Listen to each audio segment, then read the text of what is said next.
perspectiva de género en la función judicial. El desafío de los estereotipos de género en la justicia. La justicia ante la vulnerabilidad, interseccionalidad, discapacidad, adultos mayores y migrantes. El rol de la mujer ante la discapacidad en el entorno familiar. Atención en la emergencia. Prevención, asistencia, acompañamiento y protección a mujeres en situación de violencia. Presentamos a la moderadora, la doctora Florencia Massa, secretaria del Juzgado Contencioso Administrativo Federal número 3. Y también presentamos a las expositoras, doctora Diana Mafía, directora del Observatorio de Género en la Justicia y Consejo de la Magistratura de la Ciudad Autónoma de Buenos Aires. Doctora Liliana Tojo, titular de la Oficina de la Mujer y Género del Centro de Justicia de la Mujer del Poder Judicial de la Ciudad Autónoma de Buenos Aires. Doctora Lucía Burundarena, directora del Observatorio de la Discapacidad en la Justicia, Consejo de la Magistratura de la Ciudad Autónoma de Buenos Aires. Doctora Vanessa Ferrasolo, secretaria general de Asistencia Jurisdiccional a la Defensa del Ministerio Público de la Defensa de la Ciudad Autónoma de Buenos Aires. Doctora Lorena Aguirre, titular del Programa para la Atención de Derechos de las Personas con Discapacidad del Centro de Justicia de la Mujer del Poder Judicial de la Ciudad Autónoma de Buenos Aires. Doctora María Soledad Antonucci José, Observatorio de la Discapacidad en la Justicia, Consejo de la Magistratura de la Ciudad Autónoma de Buenos Aires. Bueno, hola, ¿ahí me escuchan? Bueno, empezamos. Buenos días para todos y todas. Es un honor saludarlos desde acá, el Salón Rojo de nuestra querida Facultad de Derecho. Damos así inicio al segundo panel en este encuentro que no solo nos convoca a la reflexión académica, sino acá me permito hacer como un aviso parroquial para nuestra querida red, que funciona como un paso firme y necesario para el camino preparatorio hacia nuestro primer Congreso Nacional de la Mujer Judicial en el 2027. Si bien en el primer panel analizamos la base constitucional y la responsabilidad del Estado, en este bloque nos toca bajar al territorio de lo cotidiano. La práctica cotidiana y el título que nos convoca es el género y acceso a la justicia, barreras institucionales. Para desandar estos obstáculos es que hemos convocado este panel de lujo integrado por referentes que trabajan día a día en la transformación del sistema de justicia.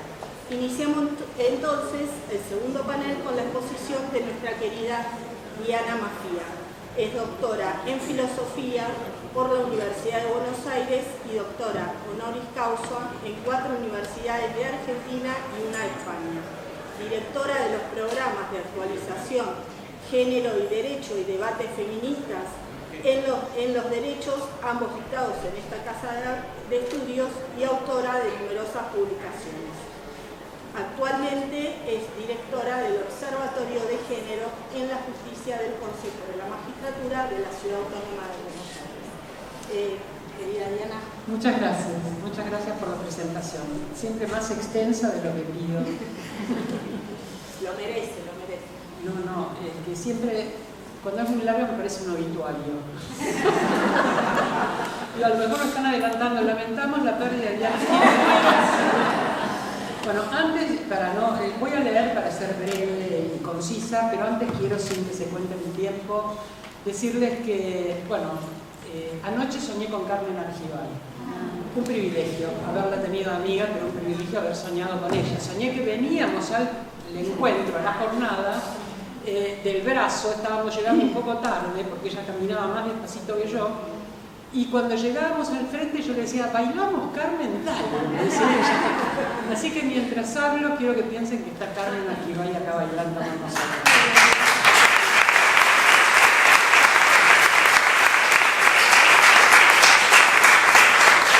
Tuve el privilegio cuando fui legisladora de nombrarla ciudadana ilustre de la Ciudad de Buenos Aires, y le dije, mirá, para el cierre vamos a hacer algo musical.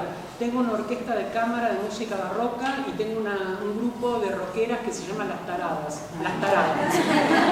Y ellas muy orgullosas cantaron para acá.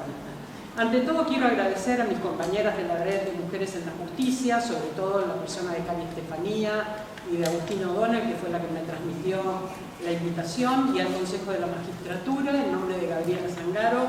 Me alegro que haya podido llegar para hacerlo personalmente, por mi inclusión en este panel, que no es una inclusión frecuente ni directa, así que lo agradezco especialmente. Y por supuesto a mi equipo del Observatorio de Género en la Justicia, a quien debo todas las intervenciones que voy a leer a continuación. Un equipo pequeño, súper comprometido. Cuando hablamos de... Bueno, además es esperanzador este movimiento de la Red de Mujeres en la Justicia, intenso, donde corre un compromiso enorme, recursos jurídicos que nos transmitimos sobre fallos y sobre bibliografía, y también los saberes y el cuidado de los derechos de las mujeres en relación a los derechos humanos. Por ejemplo, el derecho a la participación, que no se cumple en la Corte Suprema de Justicia y por lo visto tampoco en la Corte de Santa Fe, pero que seguimos intentando, ¿verdad?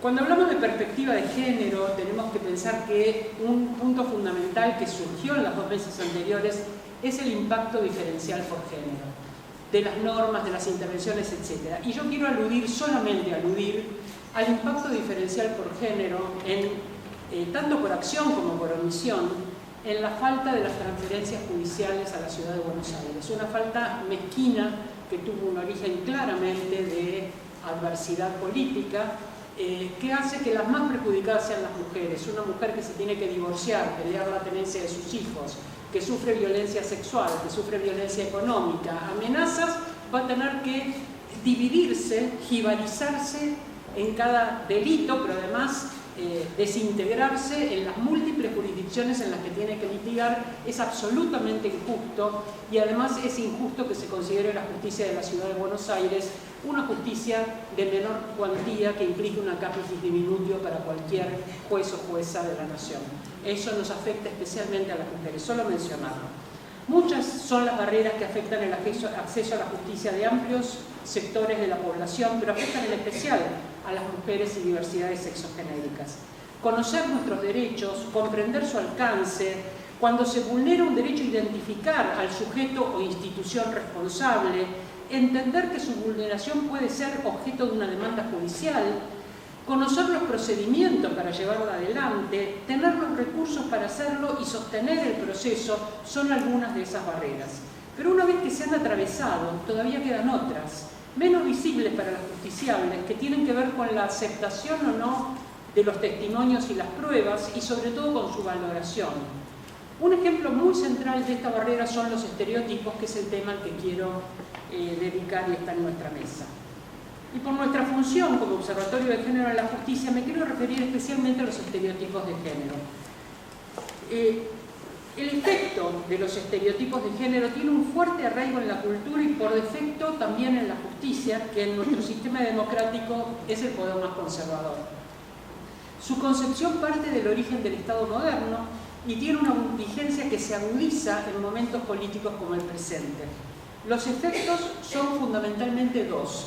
La naturalización de las características identitarias, voy a hablar de género, pero cabe para cualquiera de las otras, racial o religiosa, de cualquier otra índole, la naturalización de las características identitarias y la jerarquización de esas características. En el caso de las mujeres y diversidades, su rigidez y efectos se explican en 3 pasos. Primero, señalar diferencias biológicas y psicológicas naturales e inevitables entre los hombres y las mujeres y entre diversidades de género y heterosexualidades. Y esto lo hace la ciencia, la filosofía, la religión, la psicología. Segundo, jerarquizar esas diferencias de modo tal que las características atribuidas a lo femenino son siempre e inescapablemente inferiores a las atribuidas a lo masculino. Y tercero, justificar en esa inferioridad biológica el estatus social de las mujeres a través de la política y el derecho. En el Observatorio de Género en la Justicia no tenemos un rol de litigio, pero sí ejercemos distintos tipos de incidencia que tienen entre otros el propósito de trabajar sobre la identificación y desarticulación de estereotipos de género en las decisiones judiciales y al interior del Poder Judicial como institución pública que recibe a la ciudadanía para brindarle un servicio y que gestiona personal cuyo desarrollo en el empleo puede haberse afectado por estereotipos de género. Hemos intervenido en muchos casos de discriminación dentro del Poder Judicial e incluso de violencia. ¿Qué hacemos? Elaboramos análisis sobre los efectos desiguales en relación con el género en los casos judiciales. A través de dictámenes o en ocasiones nos piden nuestra participación como amigos del tribunal en casos en los que las desigualdades de género son más o menos evidentes.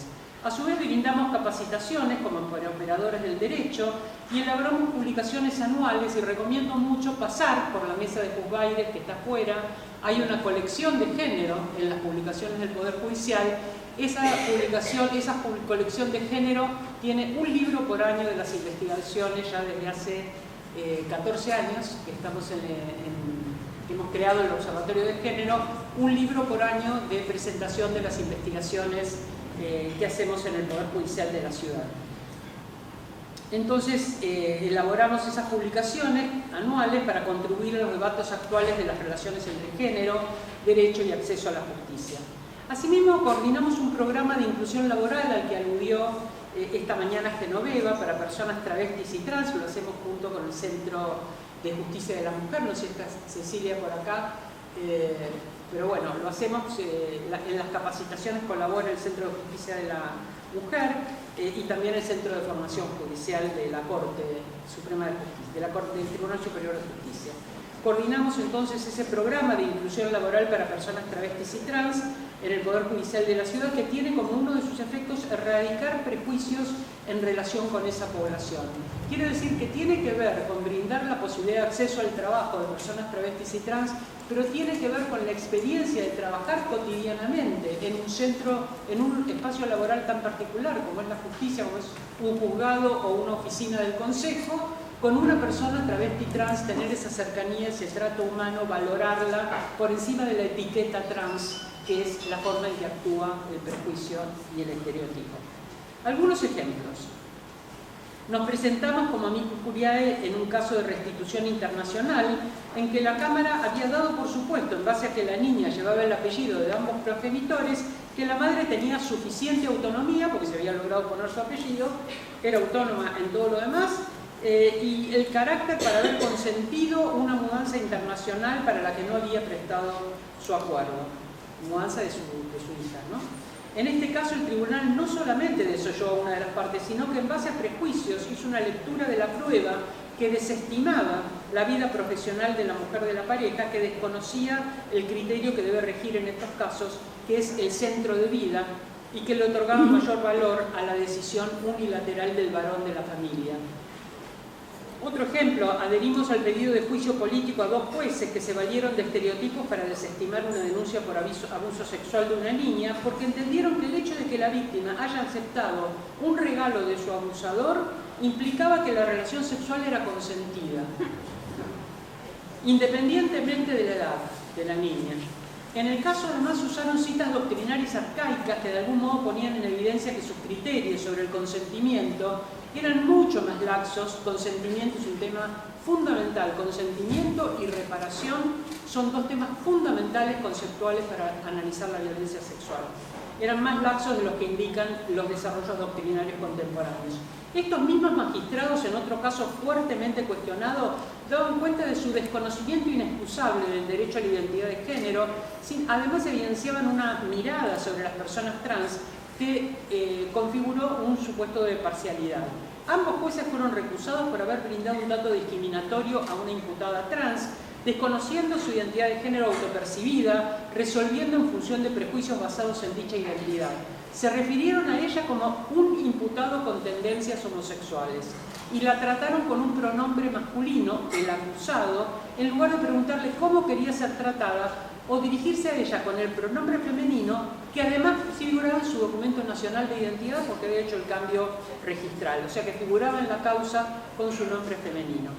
Además de brindar un trato contrario a la ley de identidad de género, los modos hostiles, despectivos y estigmatizantes con las que estos dos jueces se dirigieron a la acusada, tuvieron como consecuencia que se la persiguiera penalmente por un delito que no había cometido, en base al prejuicio de que como esta persona trans ejercía la prostitución, probablemente se asociaban, ustedes habrán escuchado el concepto acuñado por este sesgo de la justicia, narcotravesti.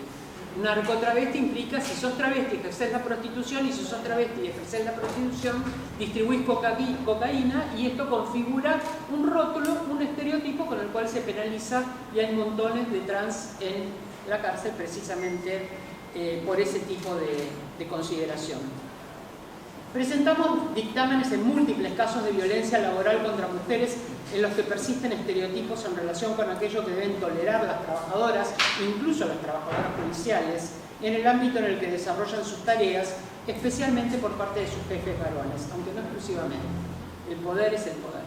Casos de acoso sexual y verbal, represalias por informar a recursos humanos de estos hechos, entre otras, que ustedes conocerán o vivirán en carne propia. A su vez, si bien existen licencias por violencia de género en todos los ámbitos públicos, los mecanismos para que éstas sean reconocidas muchas veces implican múltiples obstáculos y dificultades para aquellas trabajadoras con menos recursos materiales y simbólicos, y redundan incluso en exigencias excesivas por parte de la justicia en la justificación de ausencias que a todas luces se vinculan con la violencia padecida. Uno de los casos más particulares en los que hemos trabajado tiene que ver con el embargo trabado a una mujer víctima de violencia por una deuda de patentes que generó un auto de su propiedad, pero que estaba en posesión de su agresor, que se había, no solamente la había vulnerado en su integridad física, sino que se había quedado con el auto.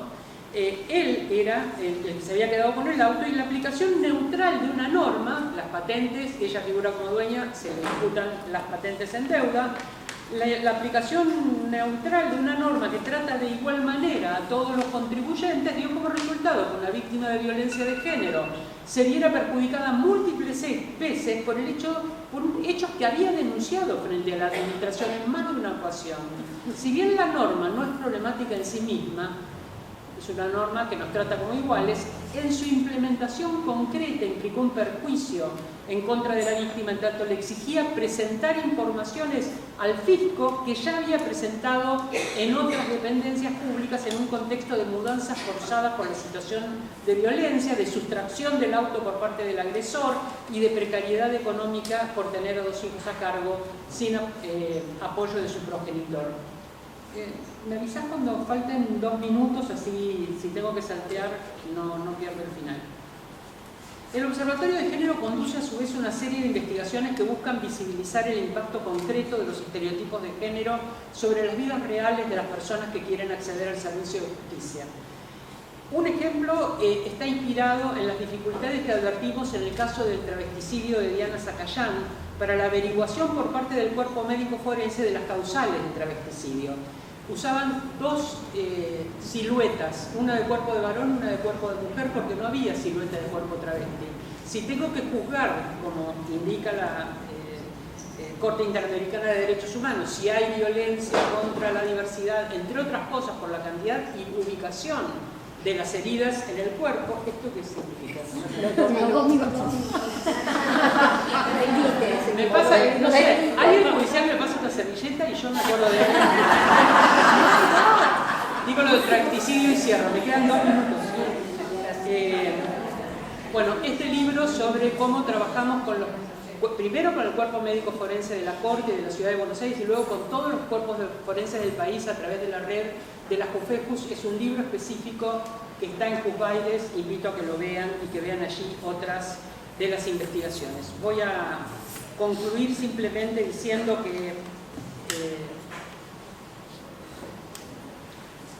que tengo sobre el derecho, y tenemos en el equipo del observatorio sobre el derecho y su aplicación, una mirada feminista. Mirada que no es biológica sino ética. Suelo definir el feminismo como la aceptación de 3 principios. Un principio descriptivo, que dice en todas las sociedades y en todos los indicadores sociales, educativos, laborales, de salud, habitacionales, las mujeres están peor que los varones. Esto se muestra, es empírico y es evidente. Principio descriptivo. Principio prescriptivo. Está mal que eso sea así, no es justo. Si yo considero que las mujeres son inferiores, voy a justificar estar mal en los indicadores diciendo, bueno, son inferiores. Está mal que sea así, implica un principio ético de igualdad.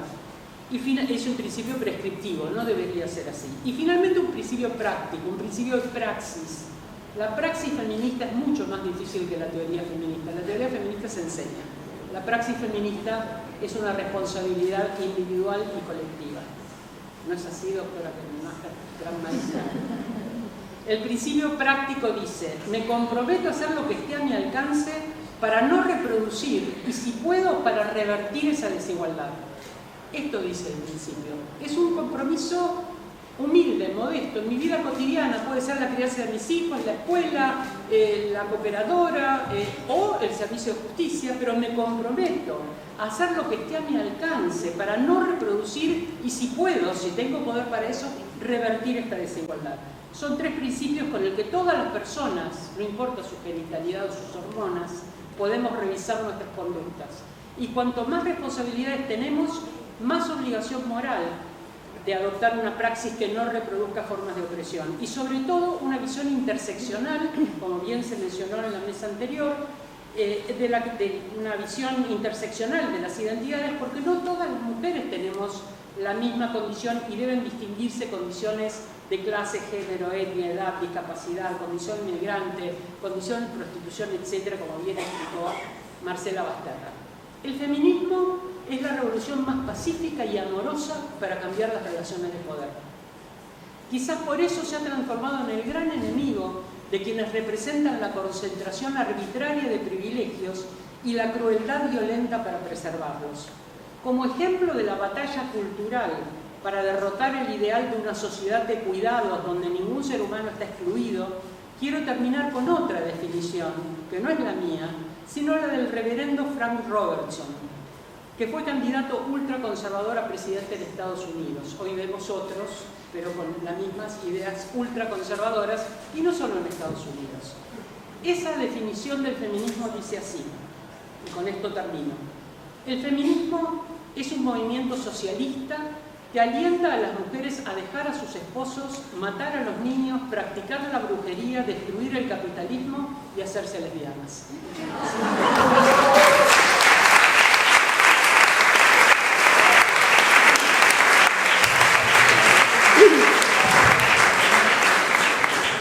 Bueno, agradecemos el valioso aporte y generoso de siempre de Diana Mafia. Continuamos con nuestra agenda y es un honor darle la palabra a la doctora Liliana Tojo. Liliana Tojo es abogada por la Universidad de Buenos Aires, doctoranda en Derechos Humanos por la Universidad Nacional de Lanús. Se ha desempeñado como litigante en causas de violencia y discriminación de género ante los tribunales internacionales, participando como abogada en el primer caso a nivel regional que aplicó la Convención de Belén do Pará. Es docente en esta Facultad de Derecho y en la Universidad Nacional del San Martín. Actualmente es titular de la Oficina de la Mujer y Género del Centro de Justicia de la Mujer del Poder Judicial de la Ciudad Autónoma de Buenos Aires. Doctora Tojo, bienvenida, la escuchamos. Muchas gracias. Bueno, gracias a todas las personas que están aquí compartiendo este espacio y gracias especiales a las organizaciones que convocan este espacio para reflexionar y aportar a lo que va a ser el congreso que va a ocurrir el próximo año. Estoy muy alegre por estar otra vez acá en la UBA y muy feliz también por ver tantas caras amigas y compartir este panel. Como dijeron en la presentación, a nosotros nos tocó en particular la mesa sobre barreras institucionales. Y cuando me puse a pensar que podía aportar para esta perspectiva de las barreras institucionales, lo primero que apareció en mi cabeza fueron las cuestiones de infraestructura. Y que son cuestiones que a menudo no aparecen integradas en las agendas de género y acceso a la justicia, o que en la mejor de los escenarios aparecen al final, ¿no? Cuando ya estamos cerrando todas nuestras preocupaciones, entonces nos acordamos al final que tenemos que poner esto. Y en este caso, me parece que es muy importante poner este tema en valor en las agendas que trabaje el Congreso, y quiero reconocer el trabajo del Observatorio de Género en la Justicia, que ha realizado un informe muy importante en el marco de unas iniciativas de investigación apoyadas por el Centro de Formación Judicial, que nos dice ese informe respecto no solo de los diseños arquitectónicos, sino también de la disponibilidad espacial de los servicios que deben ser pensados desde esta perspectiva, la señalética y la localización de los servicios en puntos accesibles dentro de los planos urbanos. Recomiendo mucho la lectura de este informe porque es una manera muy interesante de empezar a pensar también en esas cuestiones. Y después pensé en términos de barreras institucionales, dije, bueno, hay acá toda una dimensión vinculada con lo normativo, en el sentido de identificar aquellos contenidos que aparecen en la norma y que se convierten en obstáculos para el acceso a la justicia mirado desde esta perspectiva de género que Diana explicó, ¿no? En el panel anterior escuchamos a muchas expositoras que reflexionaron sobre este marco legal y convencional que está vigente en nuestro país. Desde mi perspectiva, este marco nos ofrece un escenario muy robusto para construir argumentos en favor de la protección de derechos desde la perspectiva de género. Y aquí lo que queda es tomarlo, apropiárnoslo y utilizarlo. Entonces dije, bueno, ¿a qué barreras me voy a referir? Dije, voy a hacer énfasis en las barreras que están representadas por las prácticas de las administraciones de justicia. Y proponer que pensemos de qué manera podemos poner esos marcos legales favorables en juego, de manera de que esas diferencias jerárquicas que están presentes en las relaciones de género no invadan, o sí los tengamos en cuenta a la hora de resolver en lo cotidiano, un poco que esto también Diana mencionaba, ¿no? Cómo esas miradas deben jugar en las decisiones cotidianas que tomamos quienes estamos en la Administración de Justicia. Y cuando me refiero a la Administración de Justicia, me estoy refiriendo no solo a los jueces y a los magistrados y a los ministerios públicos, sino también a los abogados y abogadas que litigan o hacen uso o llevan a la Administración de Justicia en la resolución de algún conflicto. Y estas decisiones, esta necesidad de revisar las prácticas y adecuarlas a los estándares de derechos humanos no es una pretensión caprichosa, es una demanda legal, es una demanda que tiene fuente constitucional y convencional. Es una demanda que hoy explicaban en el panel anterior, hablando del control de convencionalidad. El control de convencionalidad es un control que a menudo se reduce al careo, de manera jurídica, entre la norma legal y el estándar de derechos humanos, pero en realidad el control de convencionalidad es mucho más que eso. El control de convencionalidad obliga también a la revisión de las prácticas, porque eso es lo que está en los textos convencionales y es la manera como los tribunales internacionales han desarrollado la doctrina del control de convencionalidad. Entonces, si nosotros hiciéramos ese ejercicio de contrastar nuestras propias prácticas a la luz de ese estándar que hoy a la mañana vertieron acá varios contenidos, ¿qué nos mostraría cuando miremos la respuesta estatal frente a violencias de género y esas respuestas estatales fragmenten mi vida en hechos que no son leídos, que son leídos de manera aislada, en lugar de ser leídos como caracteriza la relación de género, sino como un continuum en la relación de violencia? ¿Qué nos diría cuando constatamos en la práctica la falta de coordinación entre los distintos servicios de atención y entre los distintos fueros competentes dentro de una jurisdicción o en el diálogo con otras jurisdicciones? ¿Qué nos diría cuando se deposita la carga de gestiones judiciales en la persona que está solicitando la protección frente a los hechos de violencia? ¿Qué nos diría cuando, invocando las mejores razones, entre comillas, se nos imponen procedimientos que no tienen en cuenta la desigualdad estructural en la que nos encontramos como colectivo, o que devalúan nuestra voz y devalúan nuestra autonomía para tomar decisiones sobre nuestros proyectos de vida?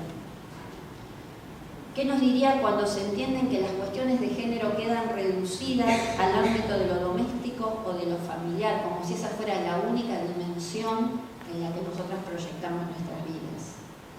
¿Qué nos dirían cuando se omiten o no se ven estas cuestiones que se mencionaron hoy en el panel y que también les mencionó Diana ahora y que tienen que ver con la interseccionalidad?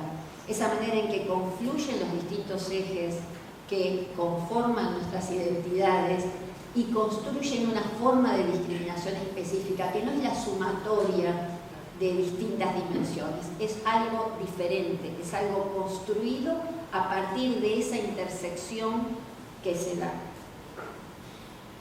Solo mencionar que este control de la compatibilidad entre la práctica y la norma es algo que está incorporado en nuestra Constitución Nacional, es una obligación que surge de las obligaciones que están mencionadas en Belén do Pará, en el 7E, y además es algo que aparece también en las interpretaciones autorizadas de la Convención de la CEDAW y surge también de la forma como se lee de manera autorizada el Pacto de San José de Costa Rica, en sintonía con la Convención de Belén do Pará, que es algo que ya se explicó esta mañana. Por eso, me parecía que pensar, revisar nuestras prácticas, verificar dentro del ámbito de nuestras competencias su compatibilidad, de manera formal o informal, en términos legales, es una obligación que le cabe a todas las personas que están en el Estado, cualquiera sea su lugar y cualquiera sea la rama del Estado al que pertenezcan. Y es una obligación que debe hacerse de oficio, no es una obligación que requiera la petición de parte. Entonces, revisar y confrontar esas prácticas con las normas de CEDAW, con las normas de Belén do Pará, puede ser un ejercicio que nos ayude a identificar y a erradicar aquellas prácticas que no están en sintonía, y creo que se dan la mano con esta definición de mirada feminista que nos compartió Diana, ¿no? que requiere de esas decisiones cotidianas, de esos compromisos cotidianos para no perpetuar, para no reproducir estas formas de discriminación. Muchas gracias.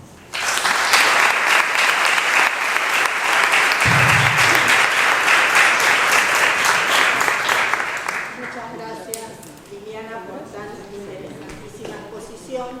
Ahora recibimos a la licenciada Lucía Burundarena, que es licenciada en Administración de Recursos Humanos por la UCES y especialista en Discapacidad y Derechos por la Facultad de Derecho de la Universidad de Buenos Aires, actualmente directora del Observatorio de la Discapacidad en la Justicia del Consejo de la Magistratura de la Ciudad Autónoma de Buenos Aires.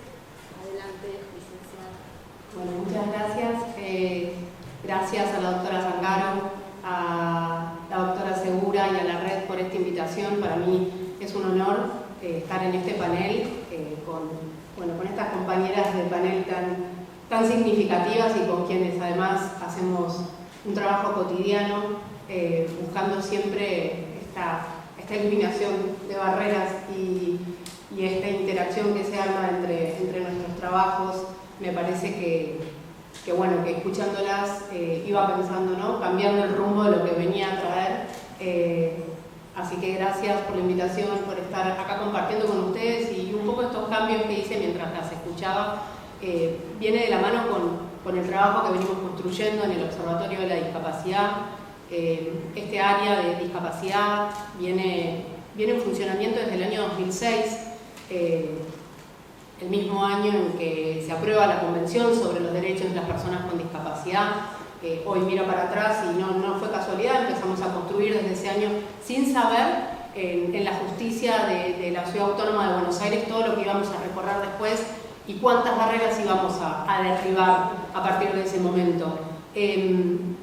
Como todos los principios, fue difícil. Hoy veo muchas caras de magistradas, de directoras que están desde hace muchos años en la justicia, que de alguna manera estas barreras que estaban construidas y que ellas no las sabían y yo tampoco, se fueron derribando. Estas barreras que existían, sobre todo la barrera institucional de la desinformación. La justicia de la ciudad era una justicia y sigue siendo una justicia muy joven, pero en materia conocimiento de discapacidad más joven aún. y teníamos esta resistencia a saber cómo íbamos a abordar el tema de discapacidad sin equivocarnos, ¿no? Y que, por supuesto, nos equivocamos y nos equivocamos un montón. A lo largo de los años fuimos reparando estos errores y fue juntos que construimos ese objetivo de alcanzar, derribar esta barrera tan grande que habla del porcentaje del 5% mínimo que tiene que tener la administración pública de la Ciudad de Buenos Aires en lo que refiere a personas con discapacidad, incluidas. Cuando empezamos a trabajar para derribar esta gran barrera y empezar a incluir personas con discapacidad, fue instantáneo. Las primeras personas que se presentaban siempre eran mujeres y siempre eran las que no quedaban seleccionadas, siempre quedaban seleccionados varones. Eso nos llevó un tiempo darnos cuenta, armábamos ternas con candidatas mujeres, porque eran las que cumplían con los perfiles que nos pedían los jueces y las juezas, eran las que tenían estudios secundarios, muchas de ellas estaban ya cursando la carrera de Derecho y algunas estaban recibidas. Los varones pasaba que no, pero quedaban elegidos siempre los varones. Me acuerdo que muchos jueces me decían, vos no me preguntaste cuando armabas el perfil del puesto si yo quería varón o mujer, pero yo te lo digo, yo quiero un varón. Y me acuerdo que ahí empezamos a darnos cuenta de bueno, que pasaba esto, ¿no? Que las mujeres eran siempre las que no quedaban seleccionadas. Entonces empezamos a pararnos distintos, empezamos a capacitar más en discapacidad y a traer esto de que la discapacidad no está relacionada, como antes pasaba, con la salud de la persona, sino con las barreras del entorno y esta diversidad funcional que posee la persona. Y que si juntos en los entornos laborales podíamos derribar estas barreras que se generan indefectiblemente y que brindando accesibilidad a estos puestos de trabajo, estos entornos de trabajo a través de la información, íbamos a poder avanzar y sobre todo aminorar esta carga que se le ponía a la mujer con discapacidad, ¿no? Porque además de ser una mujer desconocida que venía de una bolsa de trabajo, quién sabe de dónde, que traíamos desde el área de recursos humanos, o sea, éramos lo más remoto del Poder Judicial. Traíamos muchas mujeres con discapacidad. Eso fue cambiando a lo largo de los años, muy poquito, llegamos hasta el año 2020, por debajo del cupo del 3% de personas con discapacidad incluidas. En ese momento, dentro de ese 2.8%, el 2% eran varones y el resto eran mujeres. Y ahí llegó quien resultó ser una especie de huracán, Genoveva Ferrero, llegó al Poder Judicial y lo primero que me preguntó es ¿por qué no llegamos al 5%? Y le dije porque no podemos derribar estas barreras, no lo estamos consiguiendo. Y me dijo, bueno, las vamos a derribar. ¿Y qué más falta? Le digo, bueno, faltan que entren más mujeres, porque son muchos varones los que hay. Bueno, entonces vamos a derribar las dos barreras. Y a partir de ese momento, hace 6 años atrás, empezamos esa construcción mucho más fortalecida y mucho más receptiva por parte de los juzgados y las áreas administrativas, de querer genuinamente derribar estas barreras e incluir no solamente a través de puestos de trabajo, sino también, al igual que en el Observatorio de Género, con prácticas rentadas para personas con discapacidad específicamente intelectual, que son aquellas personas que tienen muchas más barreras para acceder al mercado laboral competitivo. Estas prácticas rentadas que nosotros coordinamos son... A lo largo de los años hemos ido aumentando el cupo, arrancamos con 5 pasantes en el 2020 y este año 2026 ya tenemos 18 vacantes. Han quedado seleccionados luego de hacer las prácticas más de 8 personas con discapacidad intelectual que se encuentran trabajando, bueno, acá hay una de ellas en el observatorio. Primera mujer de las prácticas que queda con discapacidad trabajando en el Observatorio de Género. Y así nos pasó también con las mujeres, ¿no? Y ante esta pregunta que me hizo Genoveva y que hace poquito me decía, bueno, ¿cómo venimos con las mujeres y la inclusión? le dije, bueno, ¿sabes qué? Acá me lo traje anotado.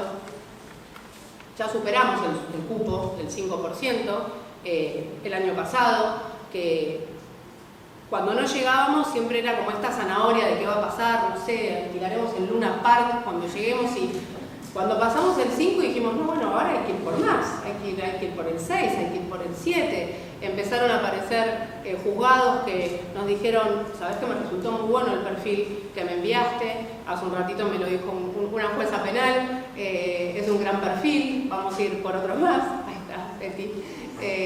Y nos empezó a pasar que de los juzgados nos empezaron a pedir, y no desde un lugar de porque tenga discapacidad, sino porque realmente nos dicen esto de que venga una persona que viene preparada para sumarse, para derribar esta barrera desde el minuto 1 de una entrevista, viniendo de una bolsa de trabajo, de probablemente el Ministerio de Trabajo. La persona se para distinta, eso me lo decía un juez también, se para distinto porque es una persona que realmente sabe que va a tener que derribar muchas más barreras que la media, y más cuando son mujeres. Hoy tenemos, acá lo voy a leer porque la verdad que me encanta dar números,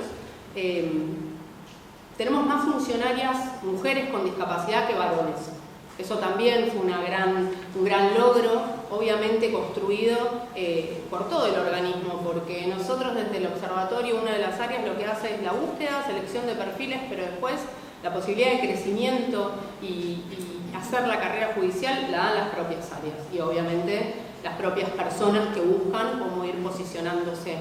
Tenemos más mujeres funcionarias que varones, tenemos casi la misma cantidad. Hoy tenemos 95 mujeres con discapacidad trabajando y 112 varones.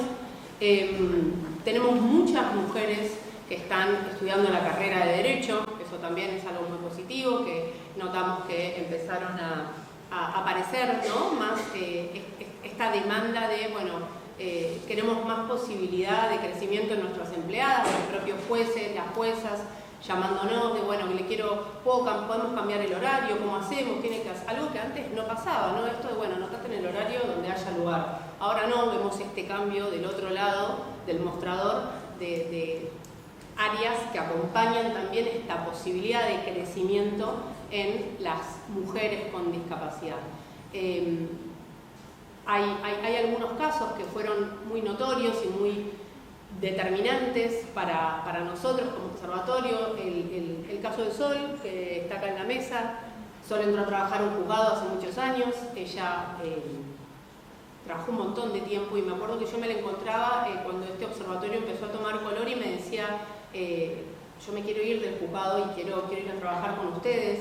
Y a mí me pasaba esto de, me costó tanto meter mujeres en juzgados que ahora se quiere ir, ¿cómo hacemos? Y le dije, bueno, pero ¿cómo hacemos? Bueno, yo me quiero ir al consejo, yo me especialicé en discapacidad y yo quiero ir a trabajar al observatorio y tengo mucho para dar ahí. Así que aceptamos, Sol se vino a trabajar con nosotros, con otras compañeras que tenemos en el observatorio, y estas especialistas en discapacidad crearon la otra gran pata del observatorio, que también es una pata que hoy por hoy son todas mujeres abogadas, me acabo de dar cuenta, todas mujeres abogadas y con discapacidad que trabajan en la coordinación jurisdiccional del observatorio. ¿Y qué hacen estas mujeres abogadas acompañadas por psicólogos, con audiólogas, terapistas ocupacionales? Ellas derriban otras barreras, las barreras que se construyen en los expedientes. Cada vez que un juez o una jueza, y acá hay muchas juezas y algunas en particular que creyeron y apostaron a esto, a esta nueva tarea del observatorio de derribar estas barreras que aparecían en los expedientes, nos dan intervención para que podamos poner perspectiva de discapacidad, para que podamos, y miren qué lujo que tenemos, recomendarles a ellas y a ellos, bueno, cómo abordar, ¿no?, esta causa en la que se están vulnerando derechos de personas con discapacidad. Tenemos una jueza bastante fanática, Sole Larrea, que nos manda, nos consulta siempre, y a nosotros eso nos empodera, porque nos deja poder seguir derribando estas barreras. Cada vez más son las juezas, también está la doctora Petrella, que se empezó a animar y nos empezó a mandar expedientes, Y la devolución, miren esta sinergia que se armó, ¿no? Son abogadas mujeres con discapacidad, especialistas en discapacidad, que brindan estas herramientas para derribar las barreras de estos derechos vulnerados. El área jurisdiccional intervino en más de 350 expedientes en 4 años y cada vez son más, así que también muy agradecidos de poder meternos también en esta pata y no solo en la del acceso al empleo. Muchas gracias.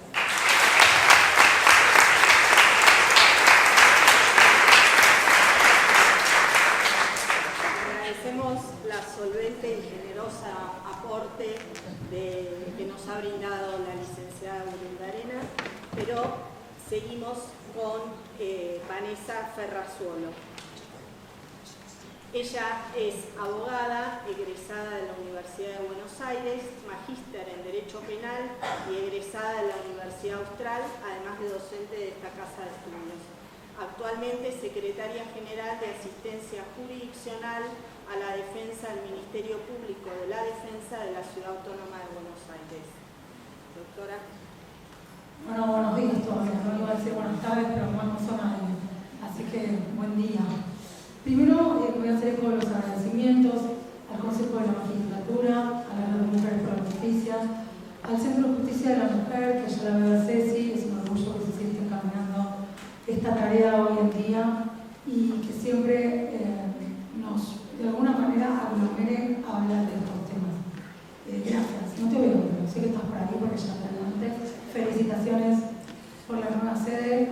Debo confesar que cuando inauguramos la primera vez, el primer centro, jamás pensé que iba a rodar tanto. Sé por lo que está pasando esta mañana, no se termina hasta que digas bienvenidos, no te quiero spoilear, pero es fantástico. Éxitos. Bueno, lo segundo es que estoy un poco nerviosa, que lo sepan, hay mucha gente conocida. Yo no soy una experta en estos temas, me formo en estos temas con ellas, con quien comparto esta mesa, así que es mucha presión. Veo mucha gente con la que trabajo, con la que comparto cosas, con la que salgo a hablar, pero bueno, eso no sé si es lo que tenía que contar, pero bueno, también hay movimientos de caderas. Y para no ser menos, también voy a hablar de las barreras. Cuando empecé a pensar cómo encaraba lo que tenía ganas de contar, o qué podía aportar a esta mesa, bueno, el tema central son las barreras de acceso a la justicia, y me hice 3 preguntas. Primero, si son barreras en sí mismas las reglas de acceso a la justicia, si quienes tomamos decisiones desde el rol que tenemos completamos un poco esas barreras, o somos parte de esas barreras, y si las decisiones en sí mismas, jurisdiccionales o no, porque la vida del Poder Judicial es muy amplia y hay muchas cosas que no solo son decisiones jurisdiccionales, no son parte de esas barreras. Y claramente, sí, o sea, no es la única, no es el único problema, pero también todos nosotros nos estamos construyendo y en ese camino somos parte de ser y de dejar de ser las barreras, desde este lugar lo digo.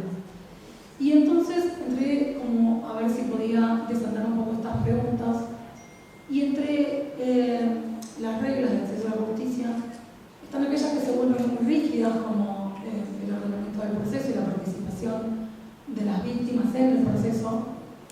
Contracara es que la nueva legislación que tiene que ver con los derechos de las víctimas amplió aquellas posibilidades de acceder a la justicia, de acceder a los procesos y a la información misma.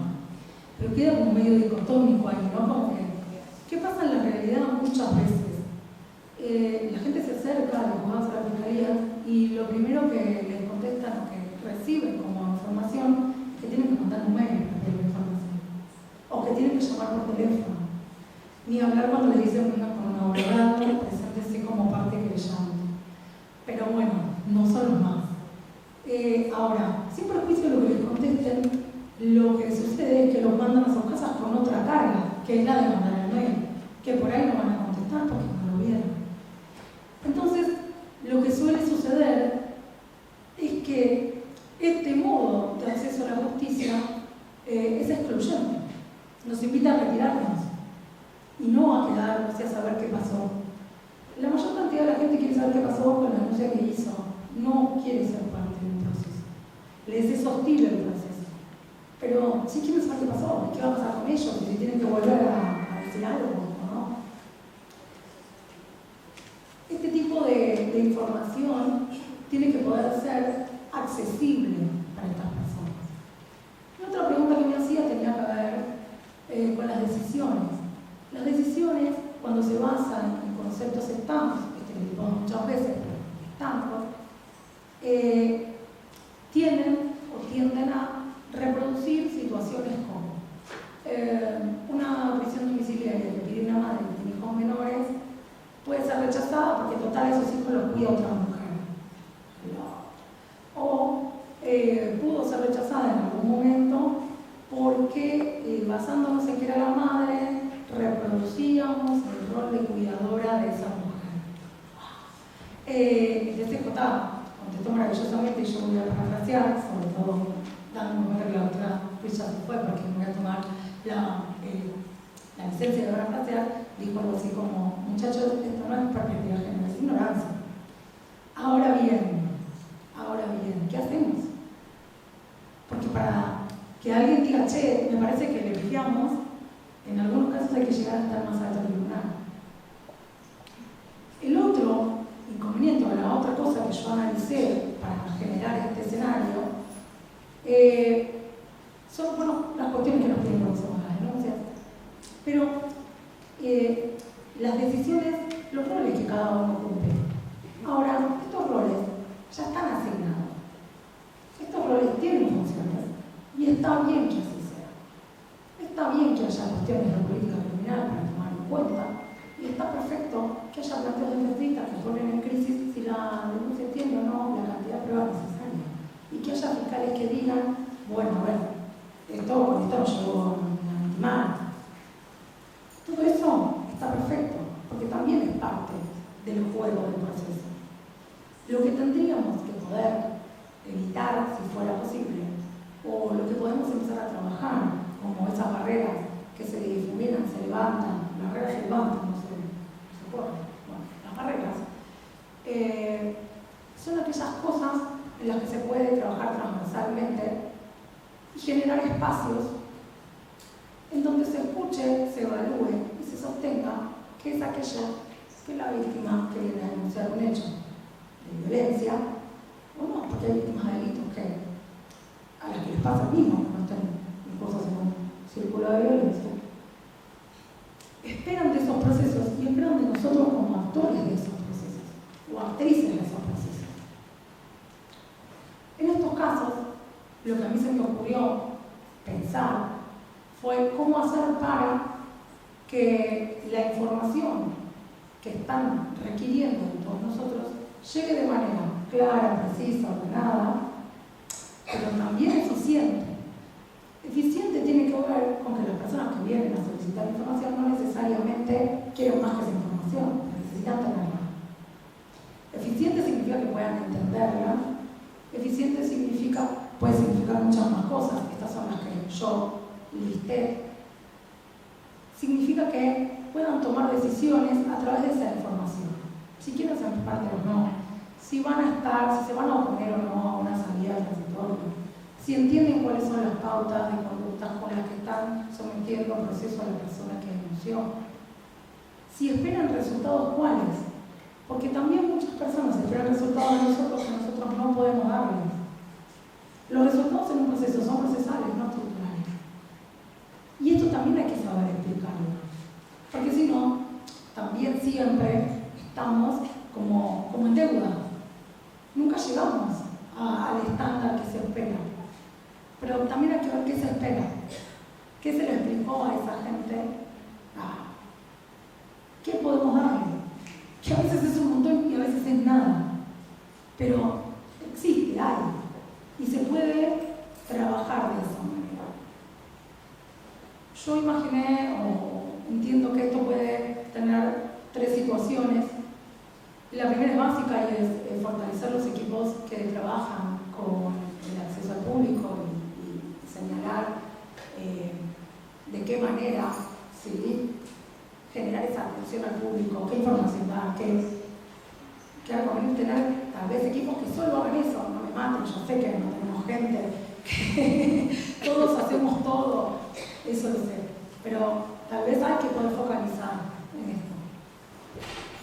Otra situación que yo creo que es trabajable y no jurisdiccional, por eso digo que somos todos partes de esto, es generar oficinas que se encarguen de obtener y brindar esta información, de analizar la información que van a dar en el contexto de las experiencias vitales de quien la recibe y en la escucha de cuáles son los resultados que esperan y convertirse muchas veces en puente de lo que necesita un organismo jurisdiccional y no está obteniendo de la persona que denuncia, porque a veces es muy difícil la charla entre ellos.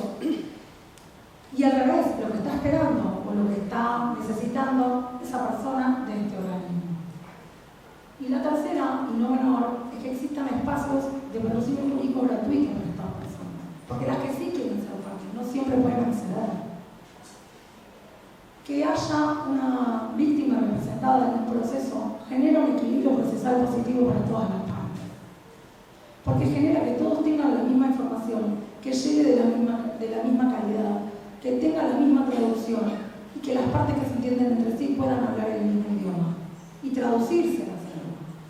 Incluso es una garantía para el juez que toma una decisión que también sabe que esa persona está asistida, fue explicada y que cuando no le guste cómo está asistiendo va a poder intervenir. Entonces, desestimar que haya una representación de partes en equidad o en equilibrio no es una buena práctica en la forma de ver, todo lo contrario. Lo positivo es que quien quiera estar representado logre hacerlo. Desde el Ministerio Público de la Defensa, desde hace varios años estamos trabajando en la primera etapa de esto, que es en estas oficinas de asesoramiento, en donde lo que hacemos es brindar, asesoramiento, para la verdad, pero la toma de información ordenada, contactarnos con los operadores jurídicos si es necesario, recontactar a las personas, derivar a la gente a la que no le podemos dar alguna parte del servicio, una derivación ordenada. Va a estar persona que tiene este problema, que le pasó esto, que yo ya hablé con la fiscalía, que esto pasó de esta manera, que hizo esto, te mando, donde se le ordene a la persona que transita por este proceso también aquello que tiene que hacer y que no sabe, porque quien hace una denuncia no está entrenado en el proceso. Yo hay clases en el patrocinio jurídico gratuito de la UAP hace un montón de años. Y parte de lo que hacemos es entrenarlos en ir a hablar con los operadores de justicia. No te vas hasta que no te dicen lo que vas a preguntar. Pero para eso, vos tenés que saber más que el que te atiende. Y para eso te tenés que llevar una lista de preguntas. Eso no se lo podemos pedir a la víctima. Yo entreno casi abogados. Entonces, creemos que una de las maneras de facilitar que estas barreras empiecen a correrse, a levantarse, a desaparecer, no es utópico, es generar este tipo de enlaces, es generar este tipo de representaciones accesibles para los distintos grupos que generan este tipo de acciones. A fin del año pasado se modificó el Código de Procedimiento Penal de la Ciudad Autónoma de Buenos Aires y el Ministerio Público de la Defensa se encuentra legitimado hoy en día para participar de los procesos penales que le llaman, ¿sí? No que le llaman en sí mismos, sino patrocinando a las víctimas de delitos graves, como dice el código, asumiendo una querella. Bueno, en eso estamos trabajando. Pero hay una etapa muy previa, mucho más grande, que abarca mucha más gente que simplemente quiere ser debidamente informada. Yo me ocupé de esta barrera porque el acceso a la información y el no acceso a la información genera esta situación no solamente de exclusión, sino de impunidad que se sostiene en el tiempo. Porque si mi caso no es procesado, yo empiezo a perder esperanza en el sistema. Hoy Campo Algodonero fue recontra nombrado, pero Campo Algodonero, antes de decir que hay un problema estructural, dice: la gente no cree en el sistema porque las causas no se procesan.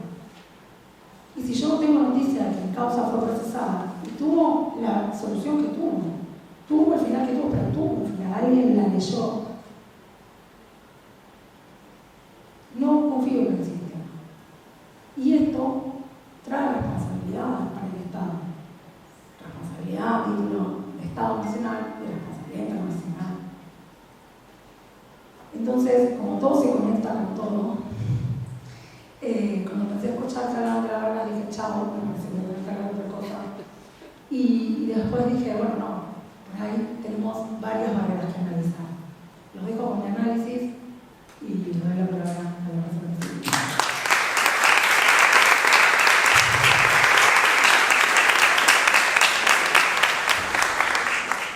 Muchas gracias. Ahora continuamos el panel con la doctora María Soledad Antonucci Pozo. Ella es abogada, especialista en Derecho Penal y Discapacidades y Derechos. Es también codirectora del Instituto de Discapacidad y Derechos de la Asociación Iberoamericana de Derecho, Cultura, Ambiente y miembro del equipo de investigación en la implementación de la perspectiva de género en sentencias en el Poder Judicial de la Ciudad Autónoma de Buenos Aires. Actualmente integrante del Observatorio de la Discapacidad en la Justicia del Consejo de la Magistratura de la Ciudad de Buenos Aires.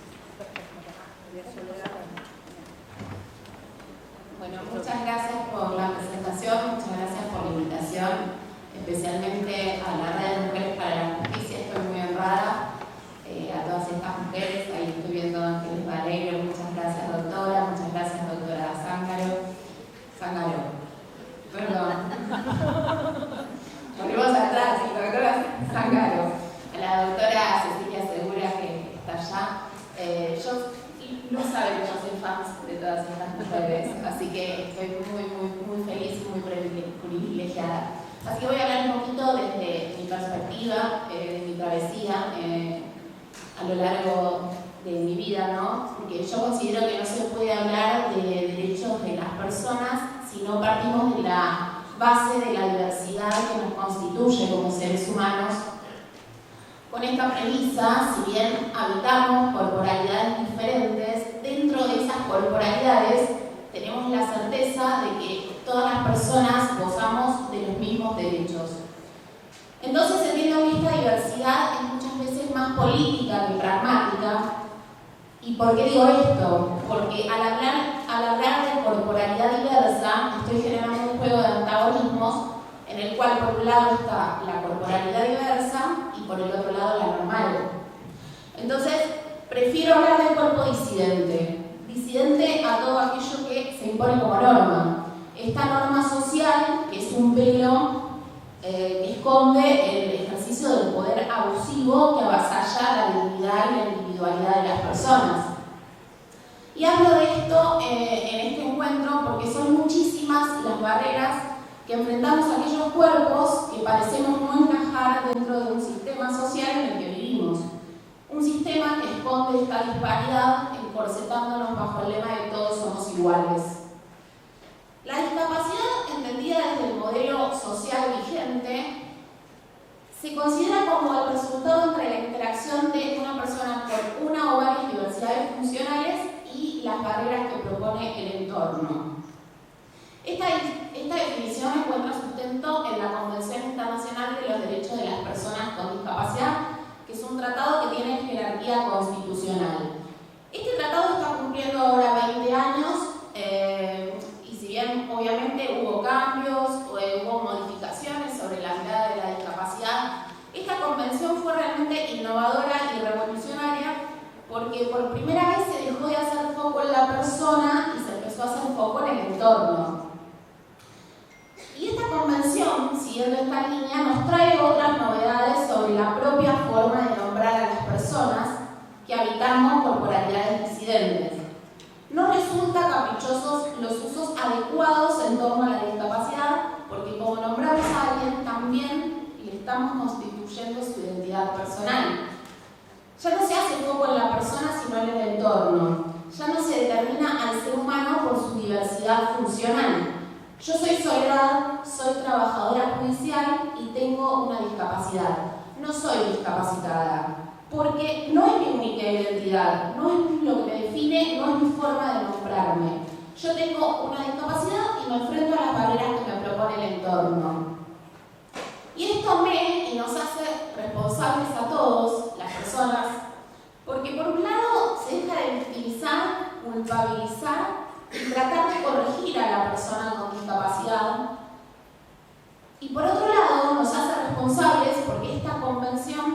también nos hizo protagonistas.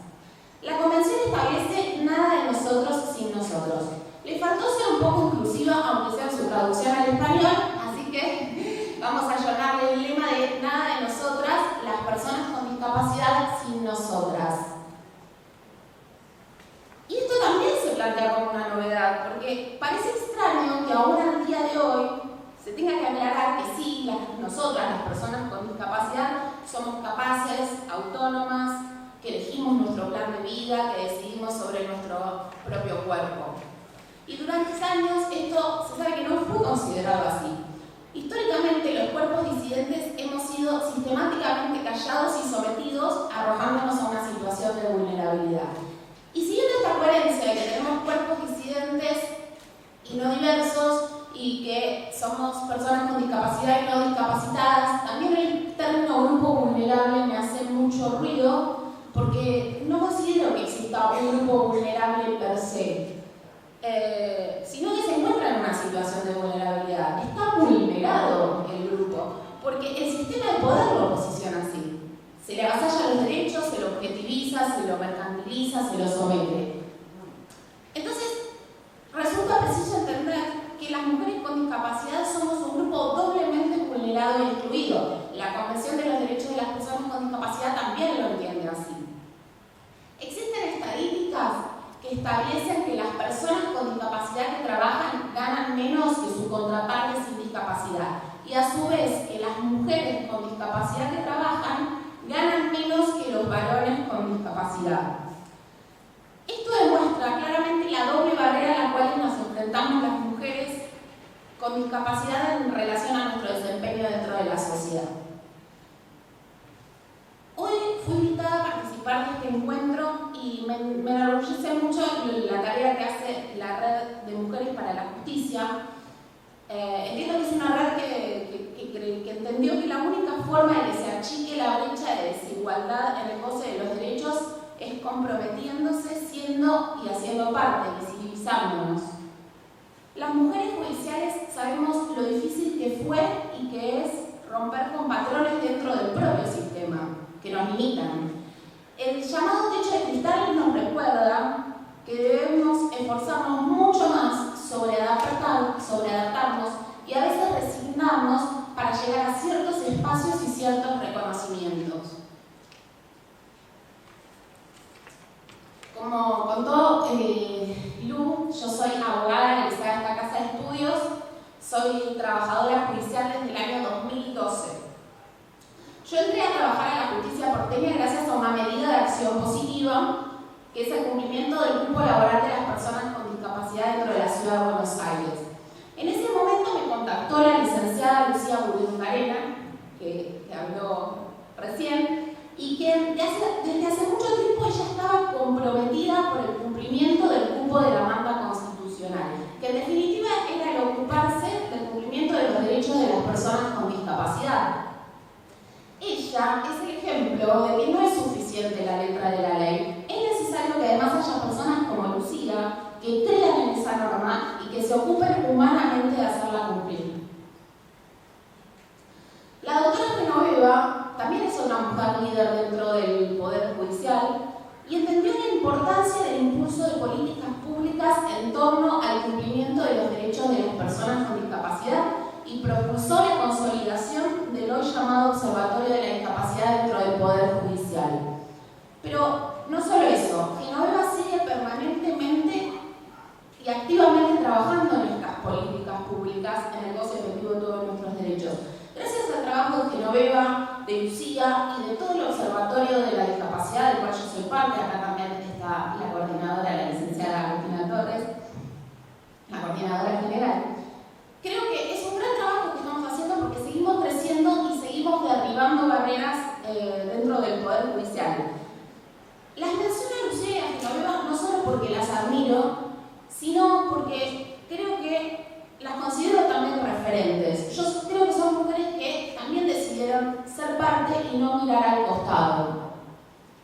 Hannah Arendt define como responsabilidad colectiva o responsabilidad política aquella que implica que cada individuo debe hacerse cargo de su presente político y de su pasado político.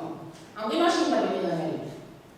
Ejercer nuestra responsabilidad colectiva como operadoras de la justicia implica reconocer de que somos responsables del presente político de nuestra comunidad. Si el sistema judicial que habitamos ha invisibilizado históricamente a las mujeres con discapacidad, nuestra pertenencia a este colectivo nos obliga a transformar esa realidad. La protección del Estado y el acceso a derechos no puede ser una prerrogativa, sino una garantía, un espacio donde cada mujer, sin importar su condición, recupere su estatus frente a la ley. Me siento feliz de estar acá y muy privilegiada, pero sé que parte de mi presente es gracias al esfuerzo de muchos cuerpos disidentes que lucharon en el pasado. Y por eso considero que mi compromiso, mi responsabilidad colectiva en términos de AREN, es continuar con ello. Celebro el despertar de quienes estamos acá, que a veces es difícil, es doloroso, es muy cuesta arriba. El despertar a veces nos ubica en las posiciones de las rebeldes, las disruptivas, porque prefieren que aceptemos que nuestro propio destino nos privan otros. El cambio comenzó, no se puede detener, hay mucho camino por recorrer, pero quienes habitamos cuerpos disidentes tenemos ahora espacios como este para demostrar que sí es posible transformar desde lo público y desde lo colectivo. Somos personas, no queremos pedir permiso por la corporalidad que habitamos, ni tener miedo ni vergüenza por ello. Gracias por pensar en mí para ser parte. Asumo esta responsabilidad colectiva con la alegría de saber que no estoy sola y que ustedes tampoco lo están. Cuenten conmigo.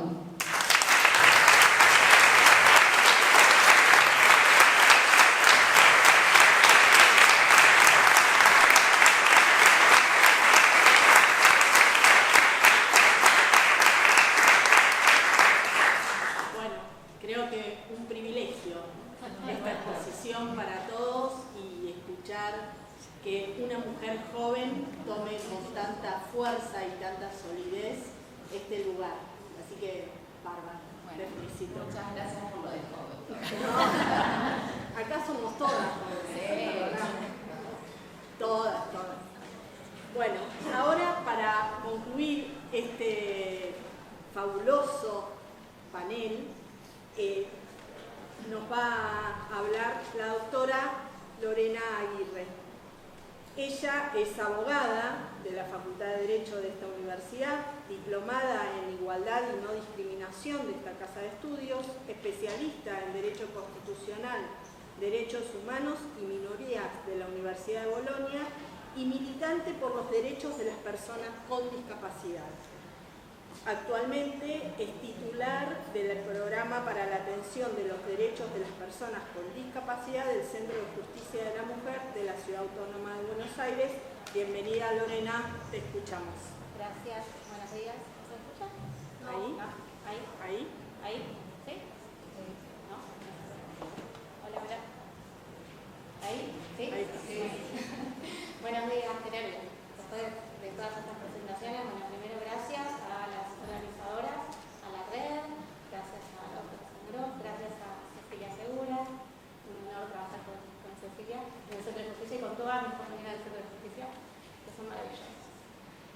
Bueno, yo quiero hablar un poco, si bien se mencionó, de la coyuntura actual, ya que estamos en este panel, ¿no? Estamos hablando de barreras, de autonomía, de acceso a la justicia. Antes de adentrarme en eso, quiero hablar de la coyuntura actual porque realmente es muy delicada para nuestro sector, para el sector de las personas con discapacidad y de las mujeres con discapacidad.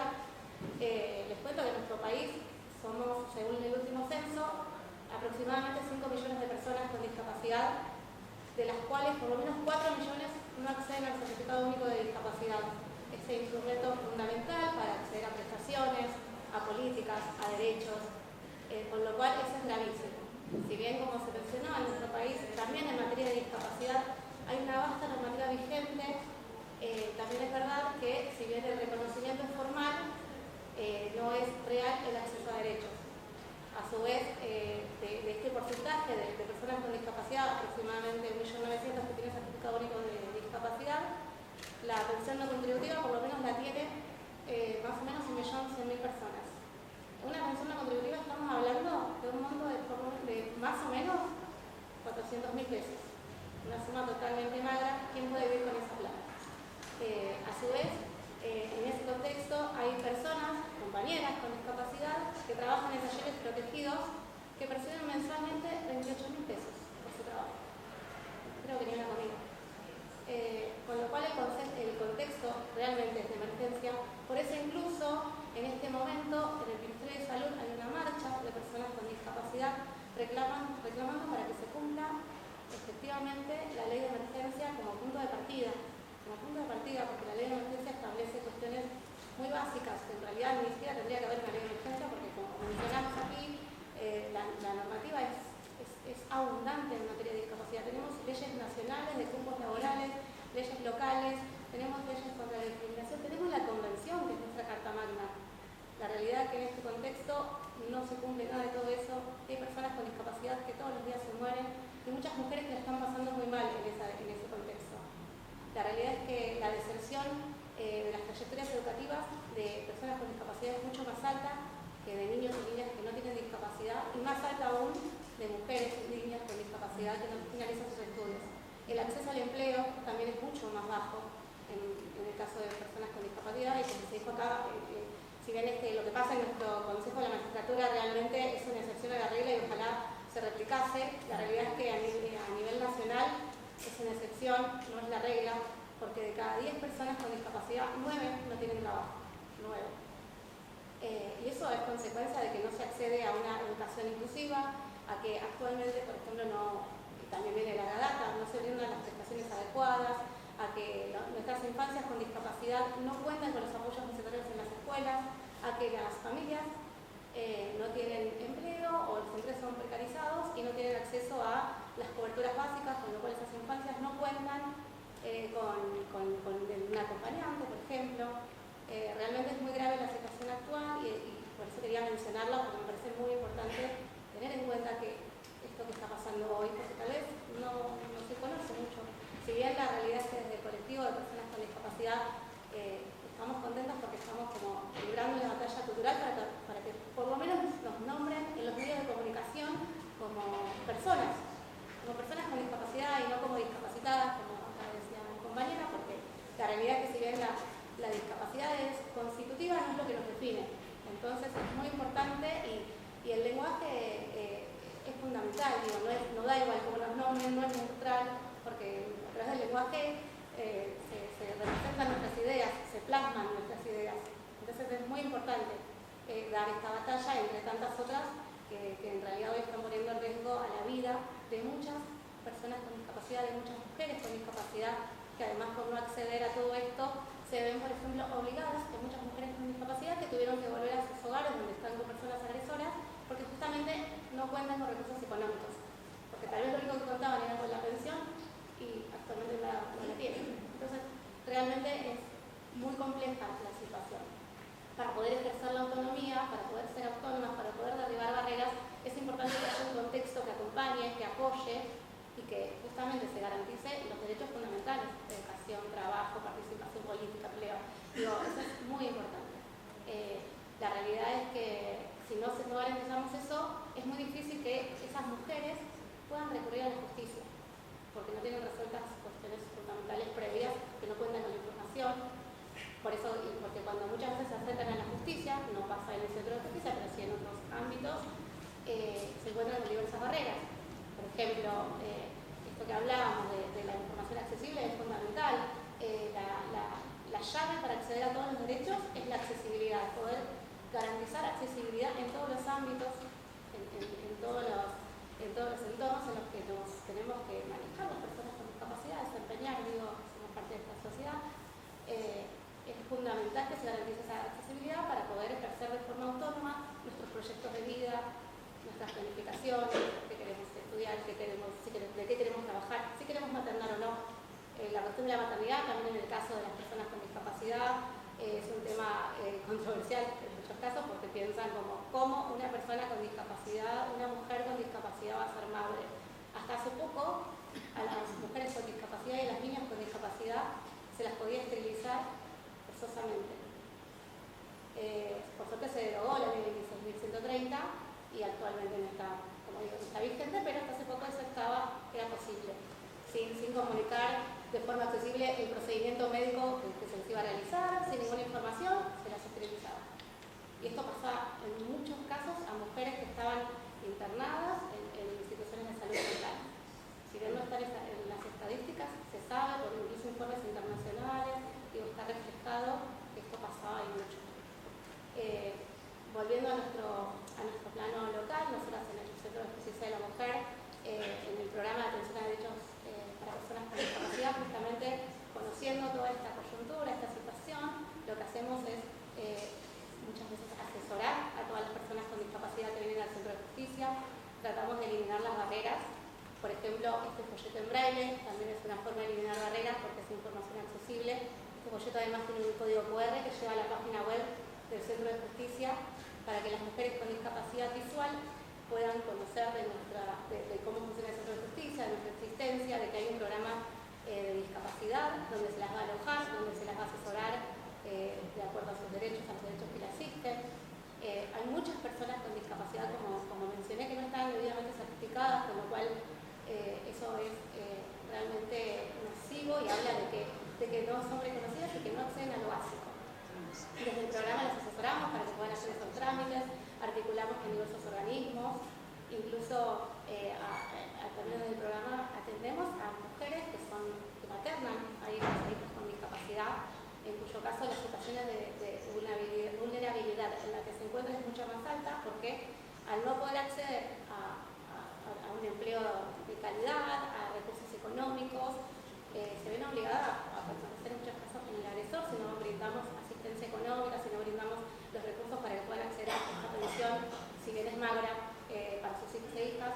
Y entonces ahí la limitación de la autonomía es doble porque se está limitando a la cuidadora, que en muchos casos es una mujer, que es la madre, es la hermana, y a la propia persona con discapacidad que también puede estar viviendo violencia.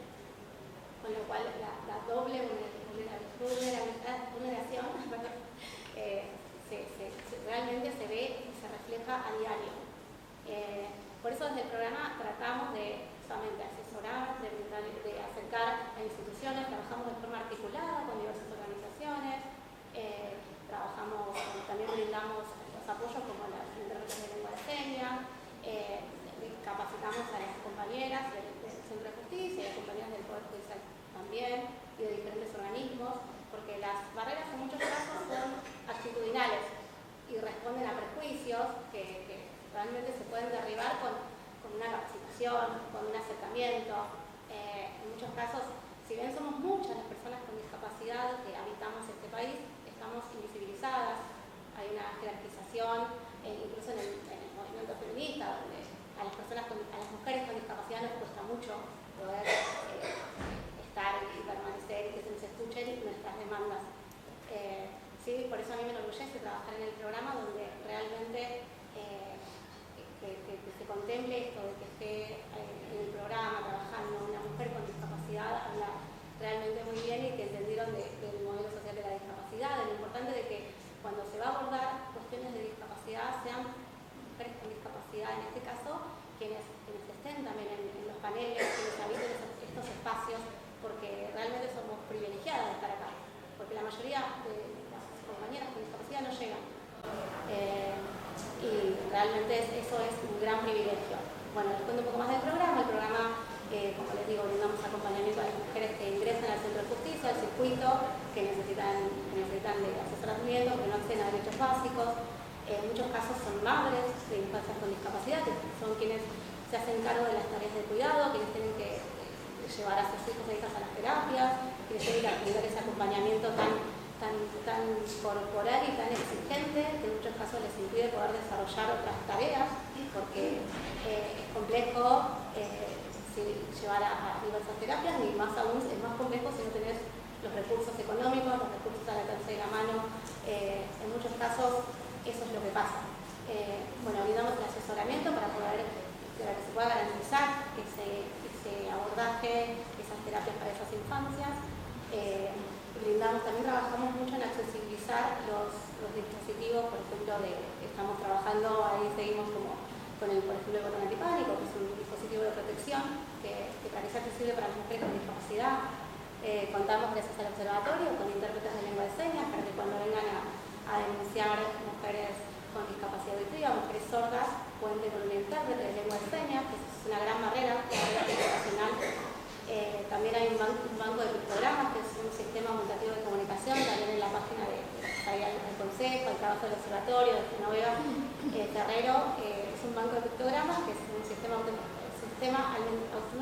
alternativo, aumentativo de comunicación, que permite que las personas con desafíos en la comunicación, porque tienen autismo, porque tienen son neurodivergentes, con estos apoyos puedan comprender qué es lo que está pasando en esta oficina judicial, qué es lo que se va a abordar, qué es lo que está haciendo él, pueda comprender cada una de las etapas.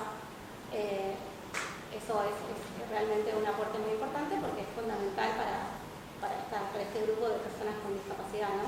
Sobre todo para mujeres.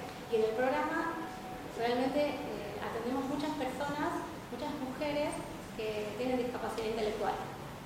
Que realmente es positivo que lleguen, porque en muchos casos no llegan, la mayoría no llegan, todavía tenemos que reforzar ahí el trabajo para que lleguen más personas con discapacidad, pero es positivo que lleguen porque podemos brindar el abordaje adecuado con la articulación con las diferentes oficinas de nuestro Poder Judicial, incluso de la Administración de la Ciudad. El trabajo articulado es fundamental para poder garantizar ese acceso. Realmente. También quiero hablar en este contexto que hablábamos justamente de las barreras, de la situación de las mujeres. Por lo menos hubo 2 casos durante 2025 de madres con situaciones de salud mental que maternaban a hijos con discapacidad que se suicidaron y que asesinaron a sus hijos. Y esto es consecuencia de que justamente no están teniendo red de apoyo, de que no hay red de apoyo, de que no hay sostén económico, no hay sostén emocional. Eso es una gran consecuencia y es un tema que realmente merece un abordaje.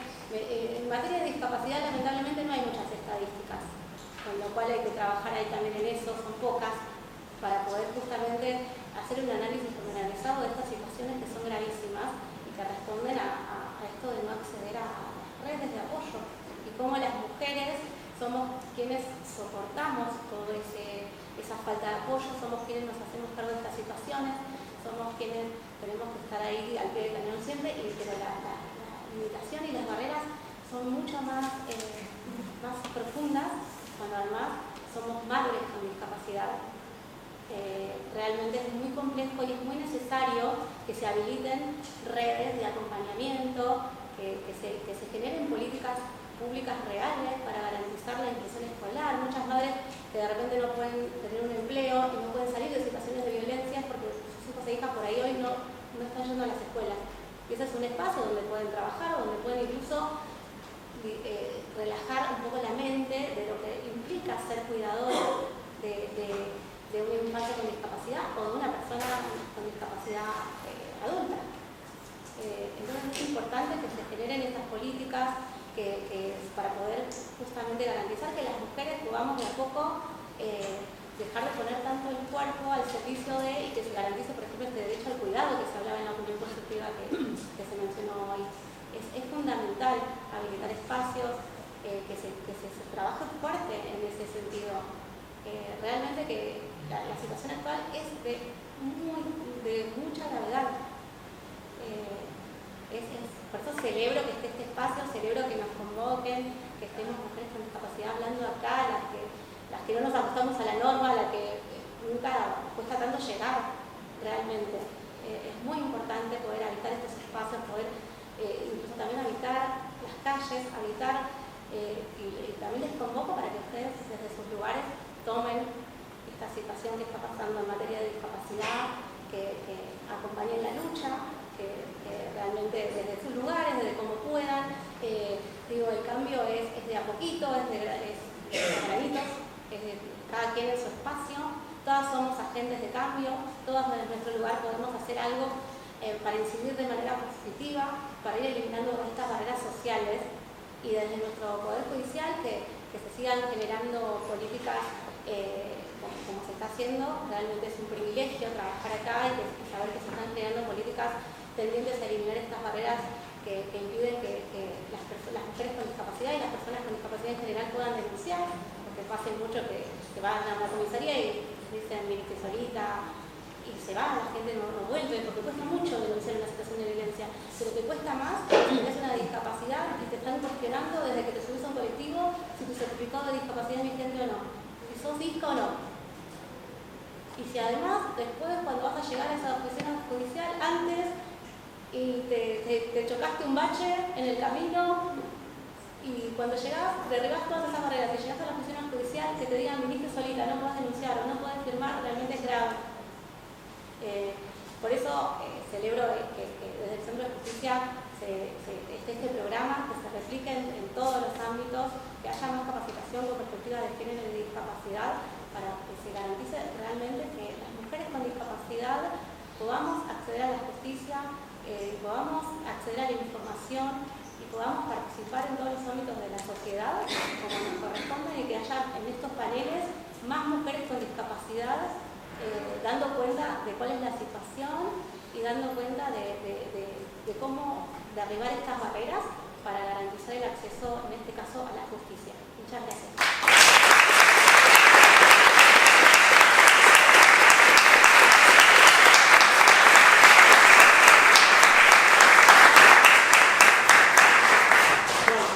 Un lujo. Con esto damos por finalizado el segundo panel, reafirmando un compromiso colectivo. El acceso a la justicia debe ser efectivo, no solo nominal. Identificar los sesgos y las trabas dentro de nuestras instituciones es el primer paso para derribarlas. Agradecemos profundamente la lucidez de quienes hoy compartieron el análisis, recordándonos que en una justicia que no se ve, que las desigualdades de género y de las personas con discapacidad no es una justicia plena. Los invitamos a un breve receso para disfrutar de un pequeño break, manteniendo estas reflexiones activas para el resto de la jornada. Muchas gracias.